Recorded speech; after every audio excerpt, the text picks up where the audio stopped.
Well, good morning, and for those of you who are listening later, good afternoon or good evening. My name is Neil Ross. I'm Managing Director, National Sales with Ninepoint Partners, and we're very excited to have you all together with us today on our webinar discussing the new Ninepoint Energy Income Fund. And let me just read the quote that sort of sums up the message today, why we believe the golden age of free cash flow has arrived. And I'm going to step aside in just a couple moments to maximize our time with our featured speaker, Eric Nuttall, who's a Senior Portfolio Manager and Partner with Ninepoint. Just to remind everyone about us and what we do, our focus at Ninepoint is on alternative investments. Our assets have grown really significantly in the last 3 years, thanks largely to you on the call and others who've gotten behind what we do. We indicate here that we have a combined AUM and institutional contracts of $8.1 billion, although that number is from year end and the numbers have grown, so it's short by a couple $100 million. So thank you again for your ongoing support and buying our mandates. What we aim to give you is things that are uncorrelated or less correlated, or exposure to mandates and ideas that you maybe wouldn't do for yourself, and I think that fits here. Of course, the idea is to allow advisors to have tools that when they add them to their portfolio, they end up with a better overall performance, the potential for really high returns, enhanced returns, and also for lower volatility. All of our products can be sort of categorized into three broad structures: alternative income, real assets, and alternative core. So just note that I'm just getting some indication we're having some audio problems, so I'll just try to manage that as we go. But I think at this point I'll hand things over to Mr. Eric Nuttall. Eric, please go ahead. Great. Thanks, Neil. Thanks, everybody, for joining us. We are so excited to share the next few minutes with you to go through the launch of the Ninepoint Energy Income Fund. It's something that I wanted to do for years, so I'm really excited to be launching it in what is truly the most perfect backdrop you could possibly imagine, setting it aside the events of the current day. We think that this is the golden era of free cash flow for the sector. And so what do we mean by that? Many of you who follow my work would know that we've been a big proponent to the energy sector to moderate growth, to maximize free cash flow, and to use that free cash flow for either dividends or buybacks. And I've used the analogy of the generalist investors stuck in this apathetic coma. They don't realize the amount of free cash that the sector is generating. That is slowly changing, from stock performance. Our Ninepoint Energy Fund, as of yesterday, was up about 37% this year. We were up 186% last year. Many of you will know that we were the #1 performing energy fund in the world last year. But what we see is an environment where expectations for growth will remain moderate. We will have a sector which, by our work, will be debt-free by the end of next year. And so when the average Canadian company is long 15 years of inventory, that's an average number according to Peters & Co., the banks have been fully paid back.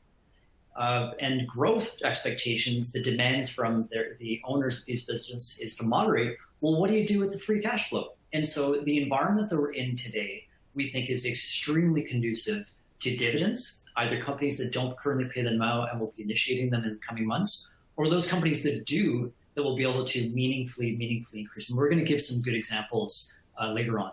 The other part that excites us is that this sector remains completely inefficient. A common thing that I've talked about is this game, anybody who's been in my chair, it's very much been a game of survivor.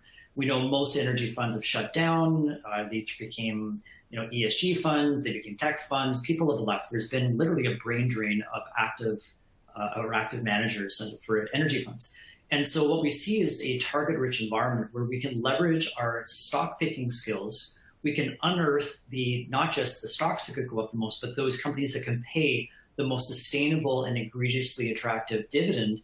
And then at the same time, we can leverage some core competencies we have on the options front, which we'll get into in a moment. And so, like, I'm an ultra competitive guy. I want to be the very best at what I do. We employ that, in the Ninepoint Energy Fund. I strive every year to make the best that we can possibly do.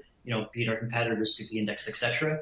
The structure of this product, in my opinion at least, this will make it the dominant income vehicle for investors that are interested in energy, are energy bulls, but also appreciate what others are starting to appreciate. And that is, we truly are in the golden era of free cash flow. And from the investor pressures and other dynamics, it means that companies are going to be able to pay extremely high dividends, which we're going to quantify.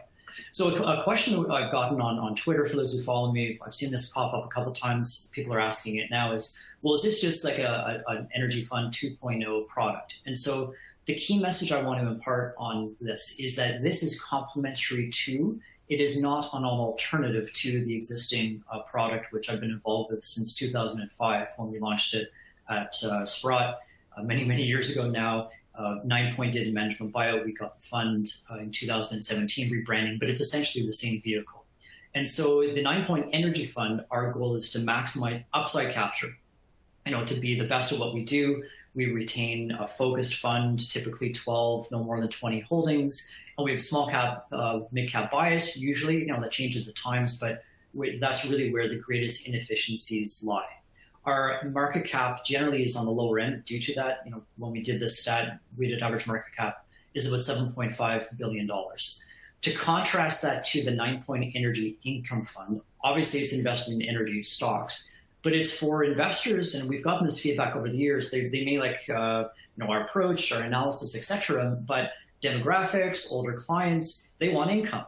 Everybody loves income. And so this vehicle is really, the primary goal is to leverage my expertise and the expertise of the team, and to take advantage of the ignorance of just how juicy the potential is for existing dividends and what they're likely to be in the coming months, quarters, and years, and to not just get upside capture on the stocks going up, but to take advantage of being exposed to companies that are likely to either initiate dividends or likely to increase dividends, because people just don't have the modeling capabilities or whatnot to dare to dream and say, well, geez, oil is at 70, we think it's going to 100, this is what the potential is, and there's going to be a re-rating in the name. Also, what we should point out too is we're going to be taking advantage of the volatility premium in the option markets. The energy sector is very volatile. We're seeing that today. And as a consequence, the calls that we're going to be writing on these stocks, we're getting a higher premium than average. And so because we're going to be amplifying returns, and we'll give a couple examples later on, there is a cap. So we'll be writing calls on the positions roughly 2 to 3 months out. We're going to use our own in-house price forecast and modeling and whatnot to try to figure out, okay, where should we be writing those? But it's likely going to cap the upside in the fund of between, I'd say, 15 to 30%, depending on the name. And so if you're like me and you're ultra bullish and you think, there's very, very meaningful upside in these stocks, just keep in mind that because of the nature of the dividend, or the dividend nature, upside on a 2 to 3 month basis is likely going to be capped. Worst case is the stocks go up 15 to 30%, the calls get bought, we collect our dividends along the way, and then we just reinvest the proceeds. Similarly to the existing energy fund, we're going to keep it tight. I'm not fond of diversification, so we want to know our names and know them better than anybody else. So the model portfolio right now has about 14 names. We're saying maybe that's going to grow a little, but this isn't going to be a fund of 50, 60, 70 names. And also the bias will be larger, not the Exxons of the world, whatever it is, 150 billion. But our model portfolio now, which will be going live next Monday, has a weighted average market cap, initially at least, of $24.5 billion. And so they're two very different vehicles. Both we would expect to do well in the environment that we think we are in, which is a multi-year bull market for oil. But I did want to point out that there are very, very stark differences in those. And so if you're, again, it depends on what you're trying to achieve. If you're looking for, benefiting from energy stocks trading at their lowest valuations or near lowest valuations in history, and we think there's going to be re-rating and stocks can double, et cetera, from here, the Ninepoint Energy Fund is the vehicle for you. If you're bullish in energy, you're willing to cap your upside on a short-term basis because of the calls, and you want to collect what we're viewing as a minimum 5% yield, and I'll talk to that in a few slides, then this is a great vehicle for you, or you can buy both. I'll leave it up to you. And so what we see the benefit of launching the fund today, even though we've got oil trading at about $110 right now, which I'll touch on later on, is it's the combination of ultra inexpensively valued energy stocks. And what we show is the average stock here is trading at 3.2 times, and that's using $80 oil. This isn't using 110, 105, and that's not expressing a bearish view on oil. We think that we're in a structural bull market. We've been very vocal. We think we're going to see all-time highs. I think what is happening, unfortunately, and very sadly in Ukraine, is bringing forward the timeline for that to be arrived at. But stocks are cheap. That's the goal, or the punchline. The second tangent to that, and why that matters for a income fund, is the amount of free cash flow that these companies are generating is ridiculous. Like this is our analysis, and this is using both Canada and US. US typically trades at lower free cash flow yield, so it drags down the average. But the average free cash flow yield is 23%. And what we're seeing is companies moderating growth. I've talked on that many, many times before.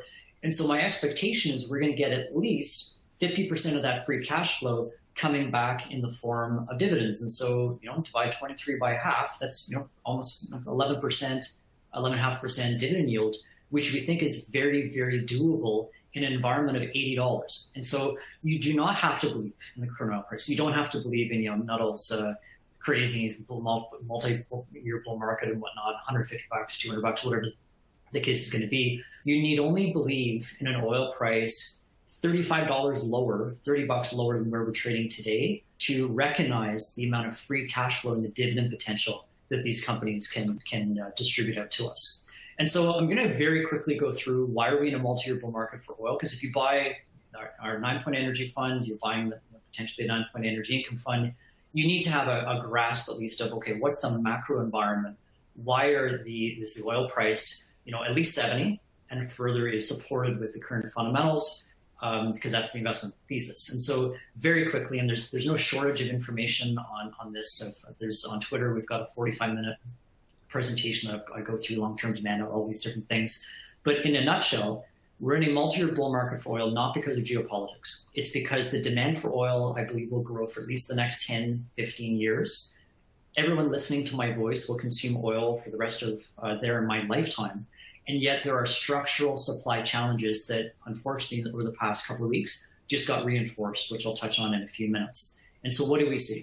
We see the end of U.S. shale hypergrowth, the era when shale growth exceeded global demand growth, which led to OPEC and OPEC giving up market share and scorched earth policies and all of the chaos that as energy investors we've had to deal with for the past 10 plus years. That era is no more, and I'll touch on that.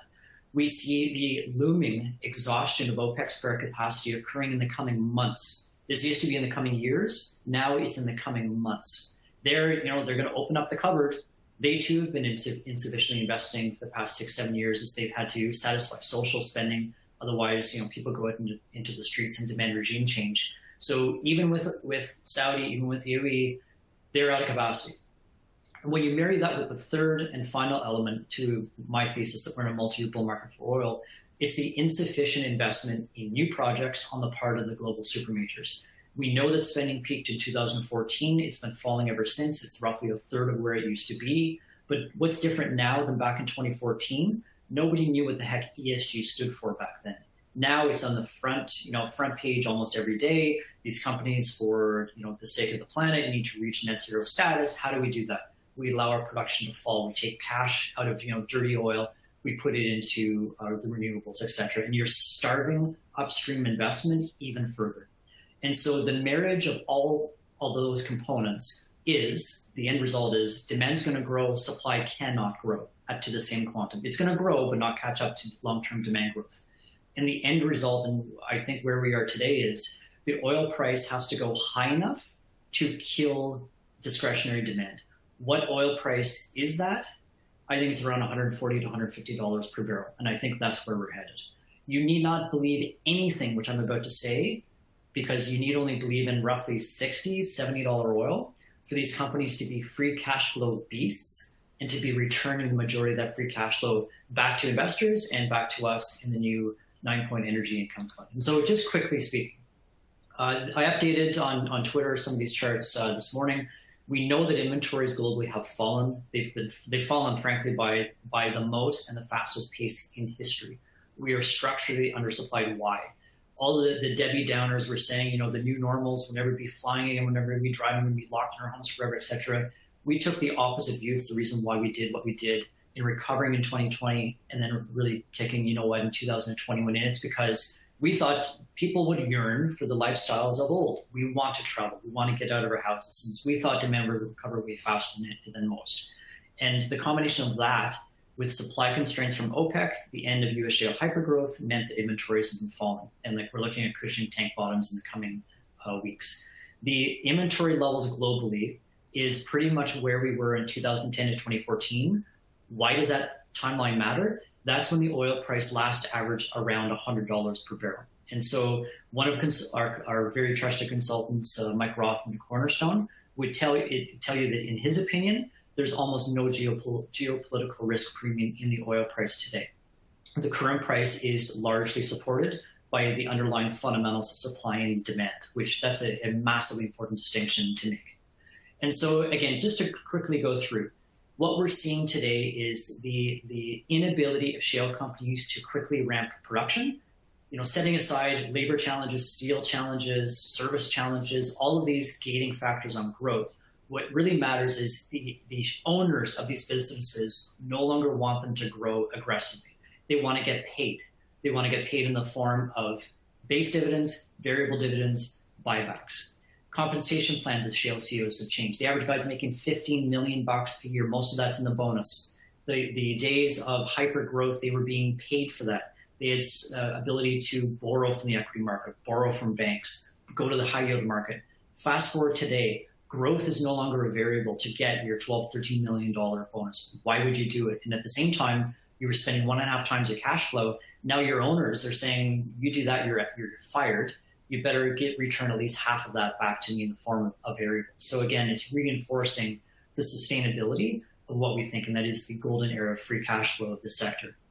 I touched on this, and I rely on some other firms for assistance. Bernstein does awesome macro work, and what they point to is, and they support our thesis, is the looming exhaustion of OPEC spare capacity in the coming months. 75% of OPEC countries today are underproducing their quota. Why? Benevolence? It's because they haven't been investing enough. They've had to satisfy social spending, so there wasn't social unrest. Because there you just don't lose your job if the people go out into the streets and revolt. And so while a few members have some capacity, generally speaking, the cupboards are bare. There's going to be a call on OPEC in the coming months, and they will no longer be able to answer it. This is, in my opinion, going to be one of the most bullish catalysts for the oil price in modern history. You combine that with the third dynamic, and that is the lack of sufficient investment. We show on the left, spending peaked in 2013, 2014. It's fallen ever since. Why? Because the oil price crashed, and now you've got ESG pressures, this need to invest in renewables, offshore wind, horrendously awful, terribly businesses. Most of them require government subsidies. You look at Vesta cutting their dividend and slashing profits by 75%. These are not businesses that I want to invest in. But what it's leading to is the starvation of necessary investment in new projects, which is setting us up for the cycle that we're in now. We are in an energy supply crisis. The writing was on the wall, and I've been very public about this well before whatever happened in Ukraine and Russia. And so it's the combination of demand growing for the foreseeable future, combined with the inability of structural supply growth. I remind you that, why is oil demand going to grow, I think, for at least the next 10 years? It's because the 40% of oil is non-transportation, things like petrochemicals, lubricants, plastics. The two drivers of that is population growth and living standards. Most people listening to my voice right now, we're consuming 20 barrels of oil a year. The people in the areas of the world where the population is actually growing consume 5, and their living standards are increasing. We live an incredibly energy-intensive lifestyle. The only way for that 40% of oil demand to not grow is for us to tell them, you can't have the lifestyle that we have, that frankly we all take for granted. That's not a conversation I think that is going to be successful. 60% is transportation.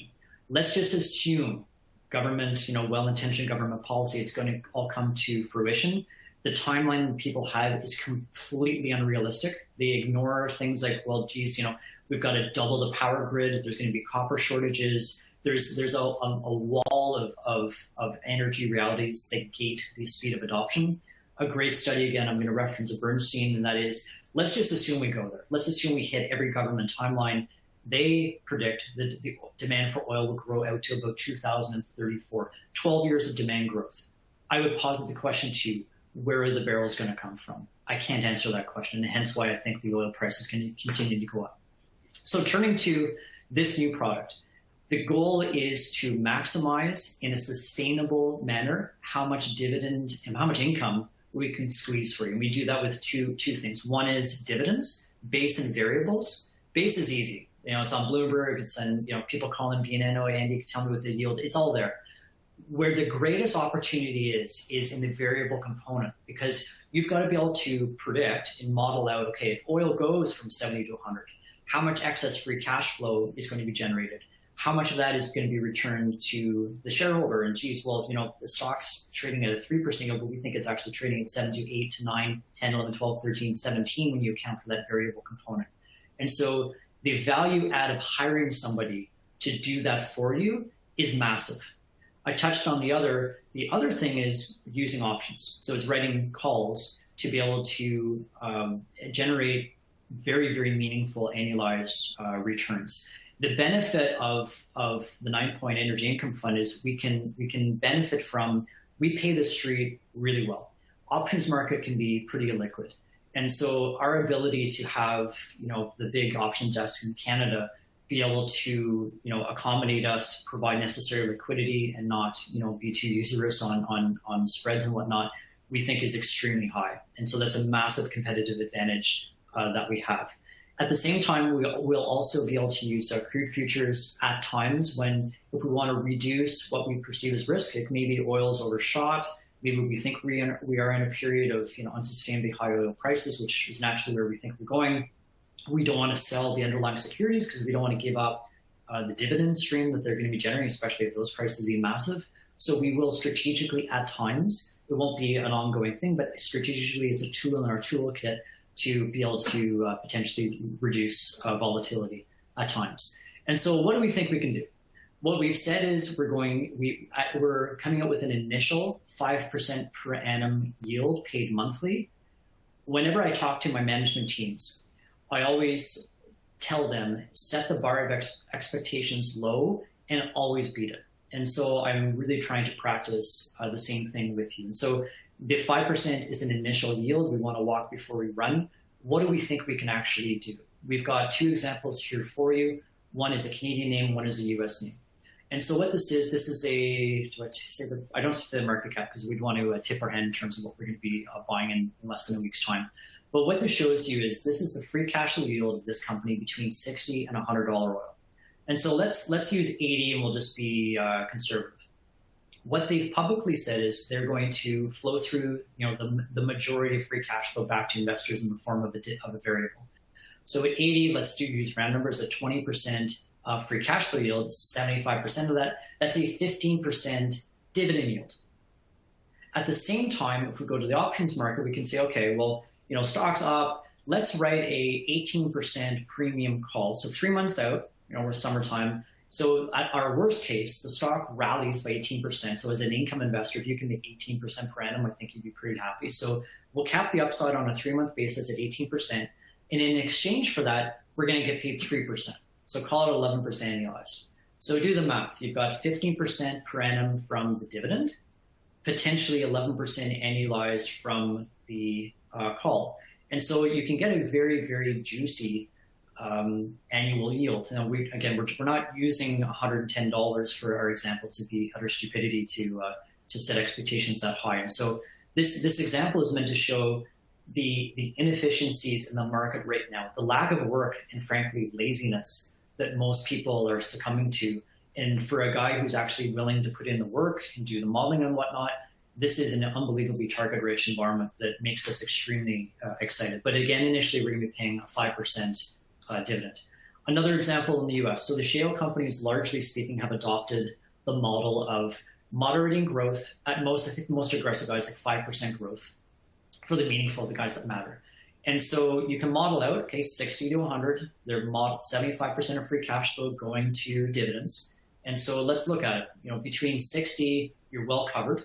We'd be almost be making the monthly at 60. Let's use an oil price. We'll go to 85. Okay, well, that's a 7.5 to 8% dividend yield.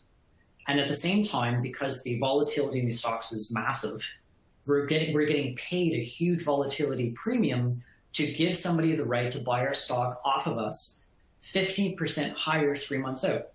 And so we're getting, so on an annualized basis, we're gonna clip our quarterly income from this company. And at the same time, somebody's gonna pay us 2.2% for that right. And so that's 9% annualized. And so this is a $50 billion company, which this is the math for you that, if you want to spend your day doing this, this is what you can arrive at. And so I'll use $80 oil. Well, that's a 7.5, 8% dividend, which they publicly stated.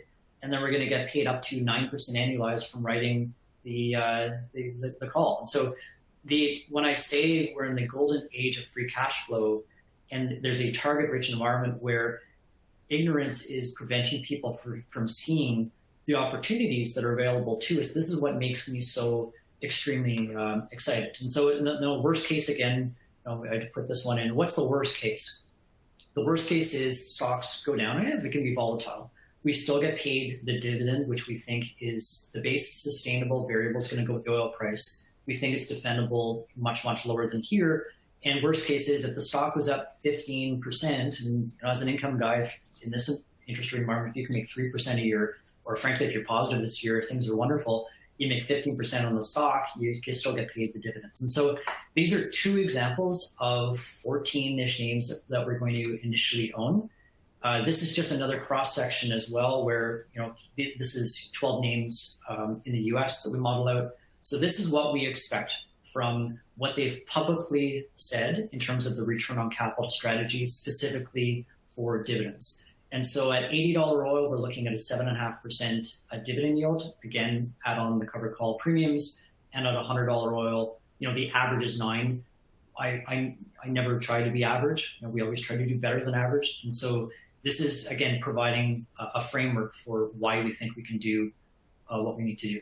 Associated risks. So please refer to the prospectus. There are obvious risks. I'm not going to go through all of them. It's there at your leisure. But obviously, you've got commodity risk. That's the biggest no-brainer of all time. This is a sector fund. It's, if you think we're going to enter into a global depression, price of oil is going to crash to $40. This is not the vehicle for you. If you believe that, and these numbers have changed, frankly, overnight. I'll touch this on M&A. I meant to talk about Russia and what the impacts that's having because it's significant.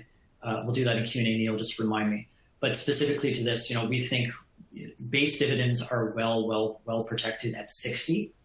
You need not believe in the multi-bull market thesis to be able to appreciate just how much free cash flow this sector generates. And I'm just so excited. There's so many opportunities. And so here we are. In terms of breakout, this is the initial what we're going to be hitting the gate. Like we're receiving $1 million from Ninepoint, and then flows will start coming in the day thereafter.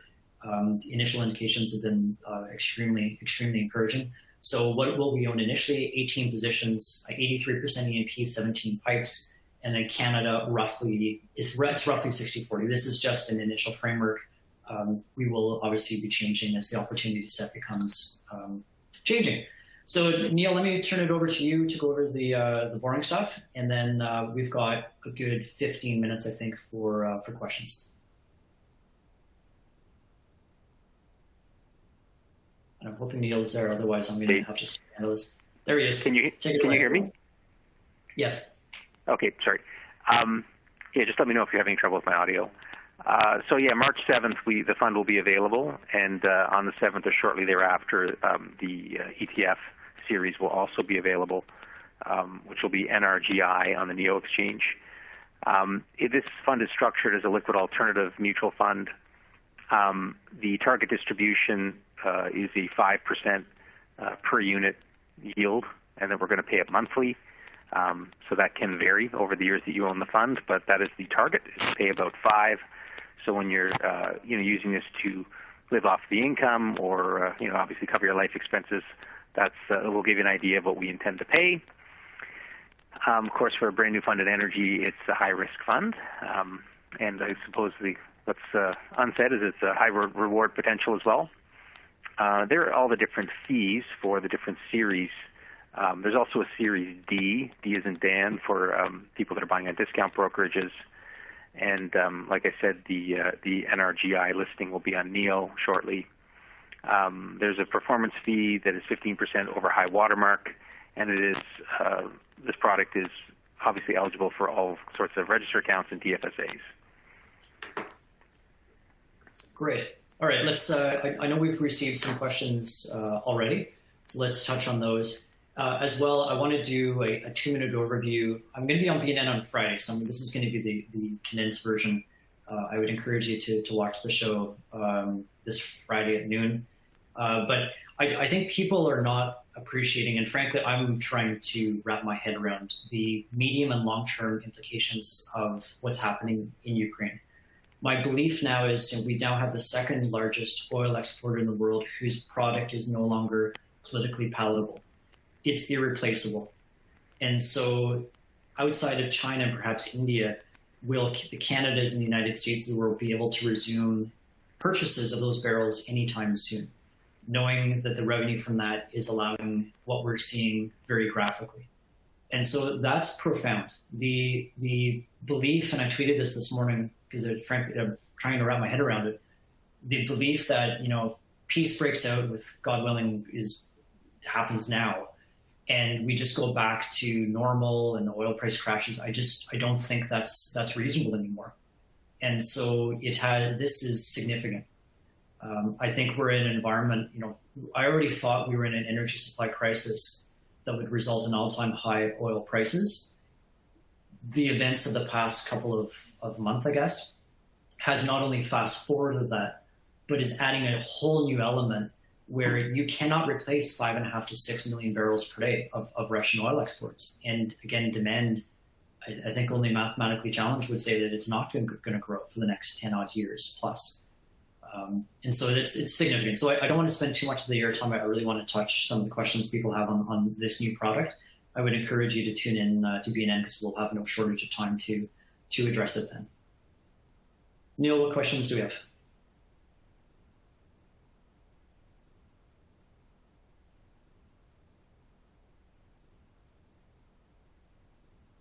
We can't hear you, Neil. I'll handle it if necessary.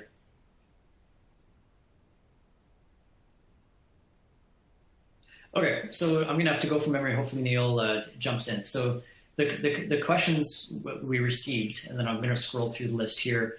A lot of them came down to the differences between the funds. I wanted to impart on you that these are complementary. One is not a replacement for the other.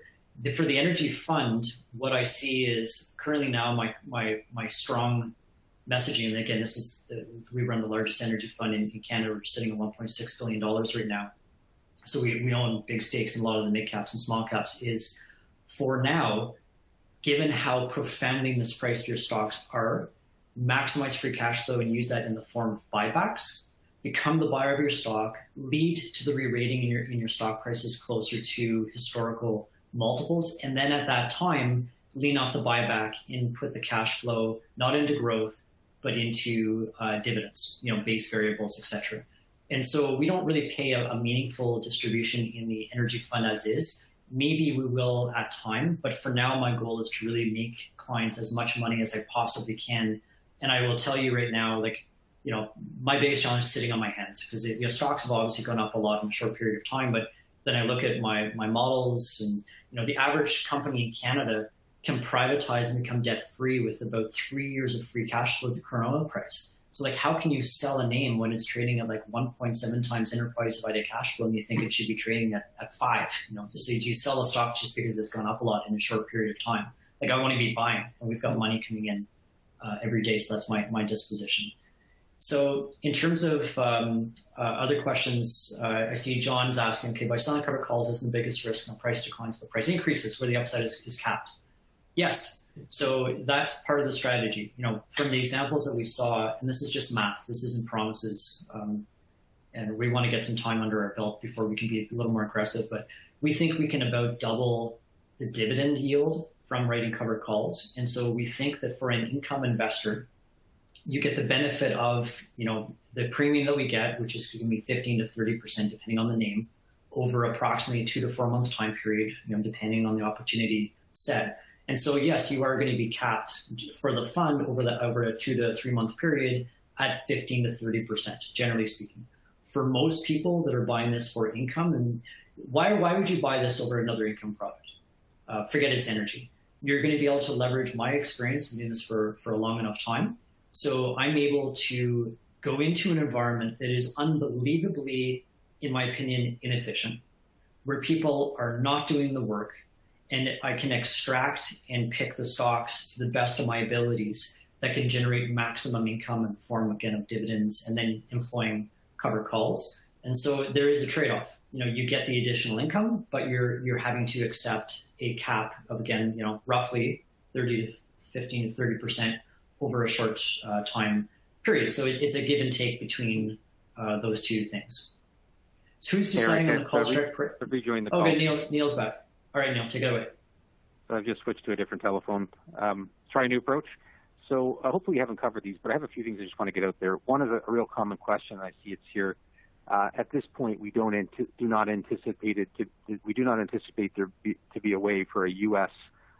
Investment account to buy the ETF.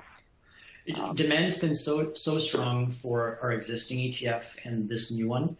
It's out of our control. It comes down to the SEC and the rules that U.S. banks brokers. I have heard of some people having success through Fidelity and I think Interactive, but for U.S. clients for now, I apologize, but it's not within our control. We would have to have a U.S. listed ETF perhaps one day, depending on the success of the franchise. But for now, that's not going to be happening. Now you spoke to it. You cover a lot in your presentation, but I do want to ask the question because I don't think you spoke about that much. But would there be expanded oil production due to the recent price spike? Like maybe just speak a little bit more about the production response. Yeah, so you've got to distinguish between short cycle and long cycle. Long cycle are the big projects. They take 5 to 6 years. People are not spending on that. The BPs, the Shells. And what have we just seen? All of the Exxon, BP, Shell, the impact on the Russian enterprises, starving them of capital. So you're going to have a pretty immediate impact on production, gas and oil within Russia from the companies saying, okay, we're out. So then you can't take that money and put into short cycle because there's gating factors in terms of labor availability, steel, tubulars, rigs. And one thing I saw, Twitter's great because you get access to, it's a good group of people, we're passionate, and you get exposure to data points. It's I'm in the service industry, you want a rig, labor availability, tubulars, you're looking 6 to 9 months. Well, so that means that short cycle cannot respond, even if the owners of the businesses wanted them to, which we don't, because the stocks are trading so cheaply. No companies can justify growth today because you're taking money away that you could have spent on a buyback, buying your own shares. We're deploying capital in the energy fund today and yesterday, where I'm buying stocks at 2 times enterprise value cash flow, and 1 year out, I'm buying them at a 50% free cash flow yield. How can that company possibly justify growing production by a single barrel? Spend what you need to keep production flat. So I'm not, will we see shale growth? Yeah, sure. They're going to have privates, the publics, because they're not distributing 100%. At 110, maybe we're looking at 1 million barrels per day, but demand is surging. Jet fuel is that last. We're already higher than where we were pre-COVID from demand, and that was with the jet fuel recovering. Now we're seeing it because travel restrictions are dropping off. And so I'm not concerned about supply growth short term overwhelming the increase in demand, and I'm watching it weekly by using extremely expensive data by tracking global inventories, and I am not seeing it. Merging a few questions here. They're just questions about what would be a catalyst to get equity multiples back to the levels we've seen them before. Just as far as valuation. I think the question is, I believe in your thesis, but when will it be reflected in the multiples? Sure. So what we're seeing today, the spike in the oil price is not helpful, right? Because if you're a generalist, it's very difficult to deploy capital when oil is shooting up. And that's why you're seeing a decoupling between the energy stocks and the oil price. People are asking, oh, does this mean the energy stocks are tired? Are they overvalued? No. We just have to get to a point where the generalist investor is comfortable that we are in an environment of higher oil prices. And you can define higher however you want. You know, I can empirically show this, and there's enough charts on Twitter to do it, but if you just believe in $80 oil, we still see very meaningful upside in energy stocks. You don't have to believe in 110. I heard Amrita from Energy Aspects this morning, very confident analyst talking about $150 in the short term. Like it's possible. I'm not saying it's not. You don't have to believe in that. So it'd be ideal if volatility, and this is speaking just as an investor, it would be helpful if the volatility tamed down so people could get comfortable, because it's difficult to buy a stock that's been shooting up even though they remain profoundly mispriced. And so what's going to lead to the re-rating?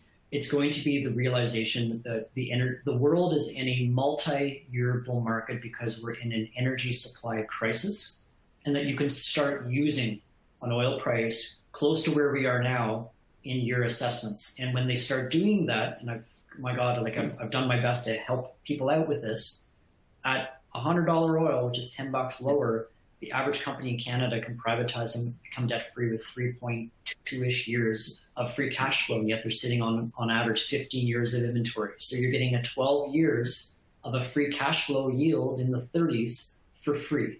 So eventually people will figure it out. And you know, if they don't, then the dividend yields will become so juicy that will help people figure it out. Ultimately, in my opinion, current valuation levels will not last. Nailing the timing is challenging, but you know, we were up 186% last year, we're up 37% this year. You know, it's slowly happening. Aggregating a few more questions as well, just to ask if you have a target for the end of the year for crude prices. I know you indicated some ideas, but let's just say higher. Okay. The end point of my call would be oil has to go high enough to kill discretionary demand, which is 140-ish, give or take. Adding the geopolitics, it is so volatile, and there's so many uncertainties in terms of what will sanctions do or not do, insurance policies, are people willing to buy Russian crude, are they not? The SPR release, I saw a question pop up. I tweeted about it before, but it's the short-term games to try to get the oil price down. It never works.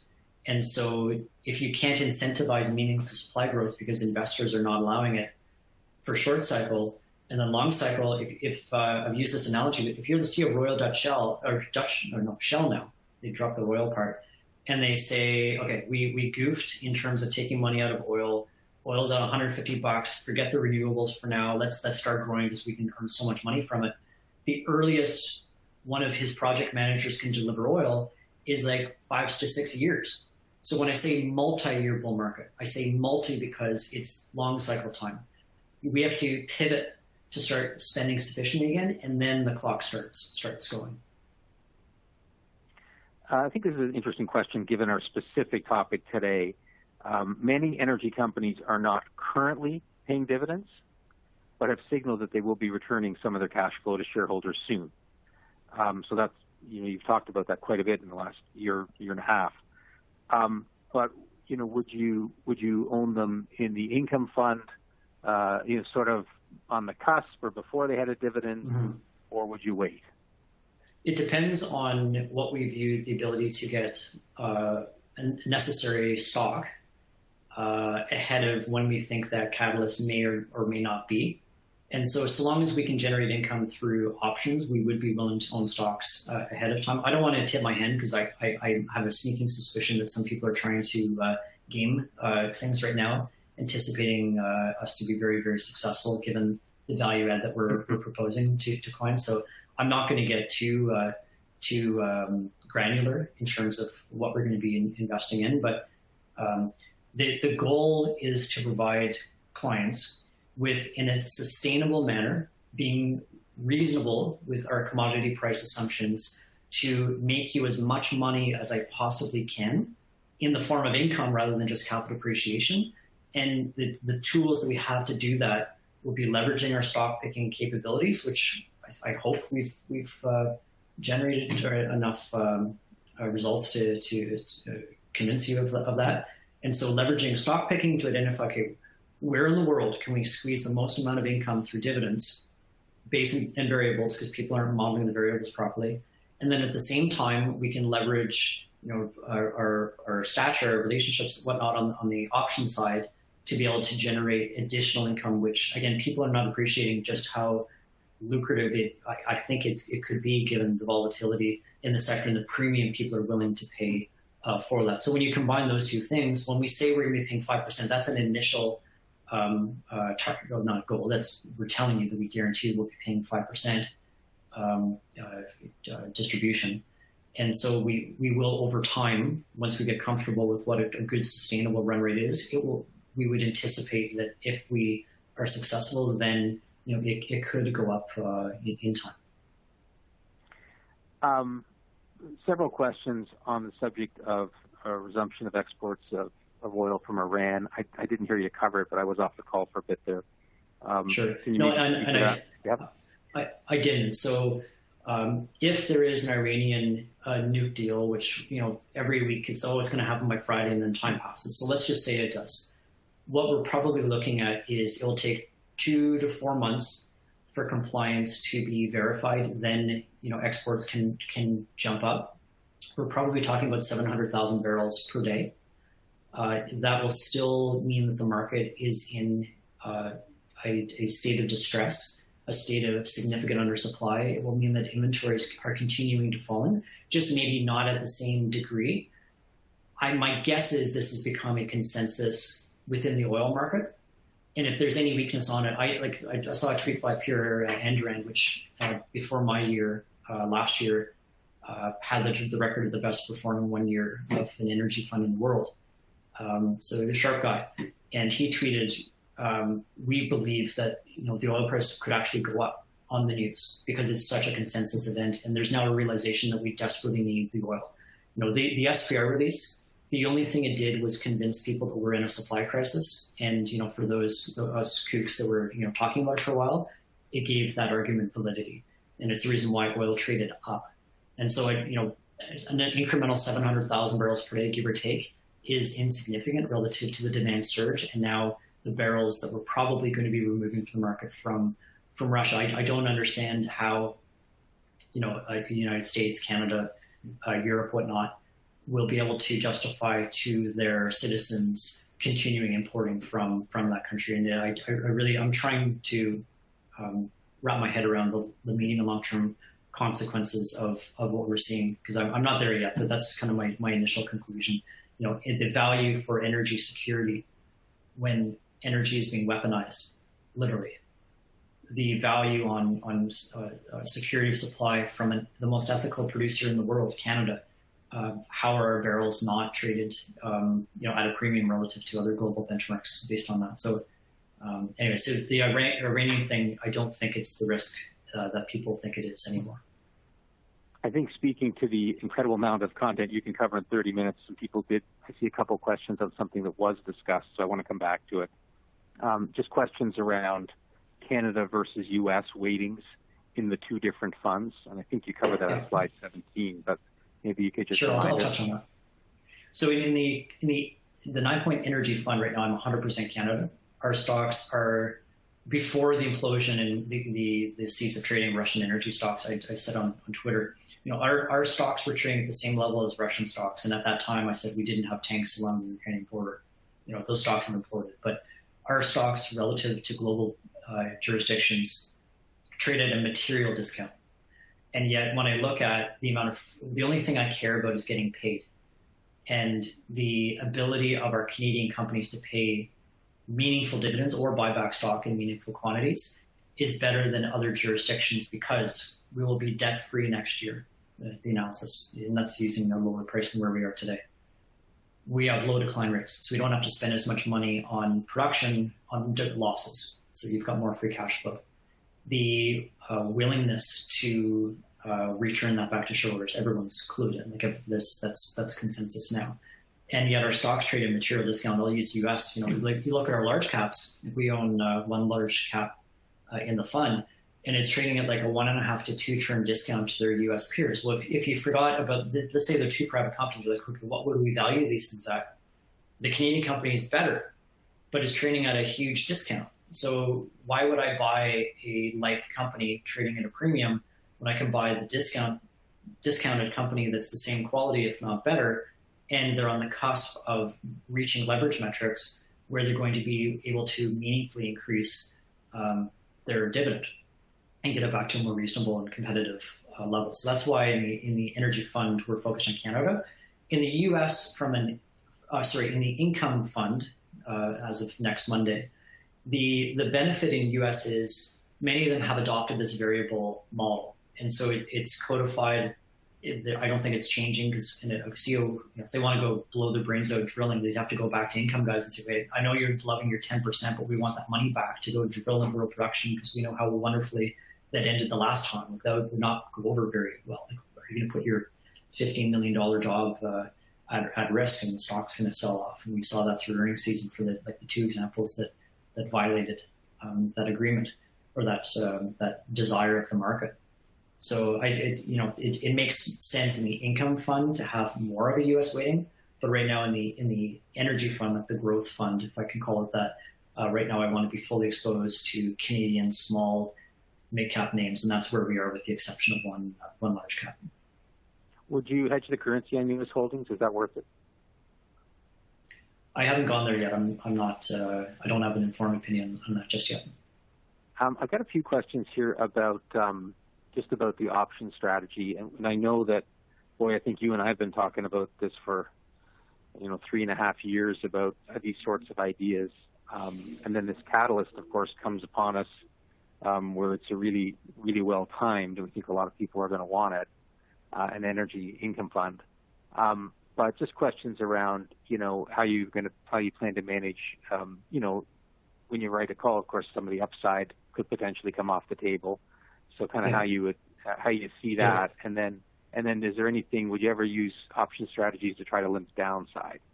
I touched on a large part of that while you dropped off. So again, yes, we will be capping upside over a short period of time, but again, this is an income product, and so in the era of low, rising with still low interest rates, if the worst case is you have to sell your stock 15 to 20% or higher than where it is today, and get the capital appreciation and collect dividends along the way, and have those proceeds reinvested at that time, like that's if that's your worst case from capping your upside, I think from an income perspective, that's still pretty darn attractive. In terms of getting too exotic on option strategies to limit downside, etc., I want to keep this as plain vanilla as possible, and so it's very straightforward. We're going to buy mispriced stocks that are generating an egregious amount of free cash flow, and the market is to whatever to be able to figure out how much that's going to be. So we want to own those stocks before the light bulbs go off.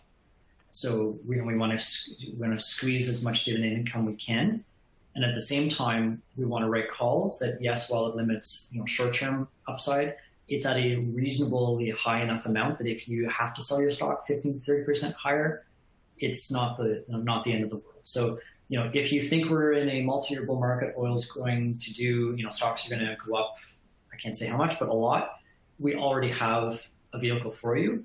For the large amount of input that we've received over the years, they're like, geez, can you just come out with an income product? My clients are screaming for it, and everyone's getting older, everybody wants monthly income, etc. We now have a solution, which in my opinion is the very best solution for you, and because I've evaluated whom I think may or may not be a competitor, and I'm really, really excited of the environment that we have and the ability to leverage the work that we've put into this for a lot of time to earn gray hair and whatnot, and leverage wisdom that we've gained over the years to make you and your clients, and now in an income, as much money as we possibly can. And then I guess the final thing I'll just kind of finish with here, looking at the clock.